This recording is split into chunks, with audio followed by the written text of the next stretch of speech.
Indian politics లో sudden గా ఒక స్ట్రేంజ్ పేరు ఎంటైర్ ఇంటర్నెట్ ని షేక్ చేస్తుంది. అదే cockroach Janata party. First time విన్న వాళ్ళలో చాలా మంది ఇది ఒక మీమ్ పేజ్ అనుకున్నారు. కానీ కొన్ని రోజుల్లోనే అది పెద్ద మూవ్మెంట్ గా మారిపోయింది. కొన్ని రిపోర్ట్స్ ప్రకారం జస్ట్ 5 days లోనే 20 million ఇన్స్టా ఫాలోవర్స్ వచ్చారంటే చూడండి.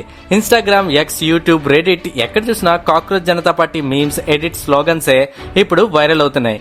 ఇంకా పెద్ద కామెడీ ఏంటంటే ప్రస్తుతం ఇండియాలో పవర్ లో ఉన్న బీజేపీ పార్టీకే జస్ట్ 10 million ఫాలోవర్స్. అసలు ఇదంతా ఎలా మొదలైంది? ఎందుకు ఇండియన్ యూత్ అంతలా కనెక్ట్ అయ్యారు?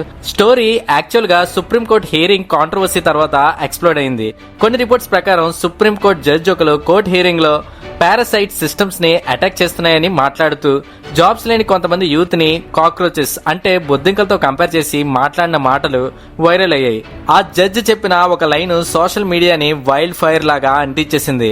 There are youngsters like cockroaches who doesn't get any employment or have any place in the profession. Meaning ఏంటి అంటే జాబ్స్ లేక ప్రొఫెషన్స్ లో సెటిల్ అవ్వలేకపోయిన కొంతమంది social media activist, media people system ని అటాక్ చేస్తున్నారని కాంటెక్స్ట్ లో మాట్లాడారు. లేటర్ అదే జడ్జి క్లారిఫికేషన్ ఇచ్చారు. తన కామెంట్స్ ఎంటైర్ యూత్ గురించి కాదని ఫేక్ డిగ్రీస్ యూజ్ చేసి ప్రొఫెషన్స్ లోకి వచ్చిన కొంతమంది గురించని చెప్పారు. ఇంకా ఇండియా యూత్ ని పిల్లర్స్ ఆఫ్ డెవలప్డ్ ఇండియా అని కూడా డిస్క్రైబ్ చేశారు. కానీ అప్పటికే జరగాల్సిన డ్యామేజ్ జరిగిపోయింది. ఇండియాలో కొన్ని సంవత్సరాల నుంచి కొన్ని లక్షల మంది స్టూడెంట్స్ కాంపిటేటివ్ ఎగ్జామ్స్ కి ప్రిపేర్ అవుతున్నారు. NEET, JEE, UPSC, SSC, banking, railway exams అంటూ కొన్ని సంవత్సరాల పాటు ఈ ఎగ్జామ్స్ కోసం ప్రిపేర్ అవుతున్న యూత్ కి జాబ్స్ తక్కువ, కాంపిటీషన్ ఎక్కువ. అది సరిపోదు అన్నట్టు paper leaks, corruption allegations, delays, cancellations వల్ల జనాల్లో ఫ్రస్ట్రేషన్ పీక్స్ కి వెళ్లిపోయింది. సోషల్ మీడియాలో ఆల్రెడీ యూత్ కోపంతో రగిలిపోయి ఉన్నారు. ఎస్పెషల్లీ జెన్జీ మీమ్ కల్చర్ లో పొలిటికల్ ఫ్రస్ట్రేషన్, కామెడీ ఇంకా సెటైర్స్ రూపంలో బయటికి వస్తూనే ఉంది.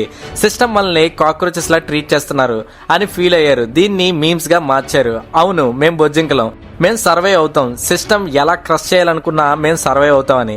అప్పుడే కాక్రోచ్ జనతా పార్టీ పుట్టుకొచ్చింది. అభిజిత్ దీప్కే ఈ పార్టీ స్థాపకుడు. అతను ఒక సోషల్ మీడియా స్ట్రాటజిస్ట్, ఇంకా డిజిటల్ పొలిటికల్ ఎకోసిస్టమ్ బ్యాక్గ్రౌండ్ ఉన్న పర్సన్ అని కొన్ని రిపోర్ట్స్ చెప్తున్నాయి. ఈ పేజ్ లో ట్రెడిషనల్ పొలిటికల్ స్పీచెస్ ఉండవు. Dark humour memes, unemployment jokes, exam leak satires, inflation memes ఇలాంటి రిలేటబుల్ కంటెంట్ ని పోస్ట్ చేస్తూ ఉంటారు. యూత్ ఇన్స్టెంట్ గా కనెక్ట్ అయ్యారు. ఎందుకు అంటే మీమ్స్ ఫన్నీగా ఉన్నా దీని వెనక ఉన్న ఫ్రస్ట్రేషన్ మాత్రం నిజం.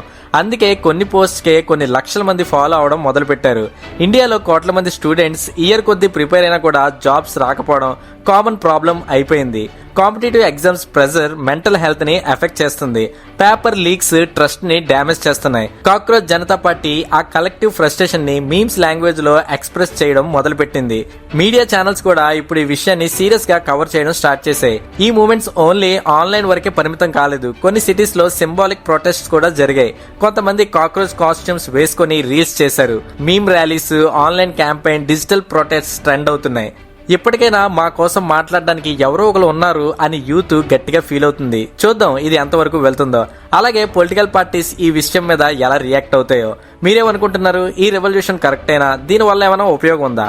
కామెంట్ సెక్షన్ లో మీ ఒపీనియన్ పెట్టండి, డిస్కస్ చేద్దాం. మరిన్ని వీడియోస్ తో మళ్ళీ కలుద్దాం. అంతవరకు సెలవు, టాటా, బాయ్ బాయ్.